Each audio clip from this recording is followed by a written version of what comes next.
और इनको नूह का किस्सा पढ़कर सुना दो, जब उन्होंने अपनी कौम से कहा कि ऐ कौम, अगर तुमको मेरा अपने दरमियान रहना और अल्लाह की आयतों से नसीहत करना नागवार हो तो मैं तो अल्लाह पर भरोसा रखता हूं।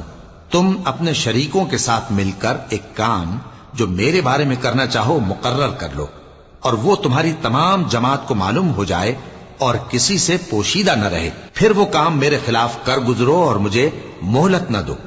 अब अगर तुमने मुंह फेर लिया तो तुम जानते हो कि मैंने तुमसे कुछ मुआवजा नहीं मांगा। मेरा मुआवजा तो अल्लाह के जिम्मे है और मुझे हुक्म हुआ है कि मैं फर्माबरदारों में रहूं। फिर उन लोगों ने उनकी तकजीब की तो हमने उनको और जो लोग उनके साथ कश्ती में सवार थे सबको तूफान से बचा लिया और उन्हें जमीन में खलीफा बना दिया, और जिन लोगों ने हमारी आयतों को झुटलाया उनको गर्क कर दिया। तो देख लो कि जो लोग डराए गए थे उनका कैसा अंजाम हुआ। फिर नूह के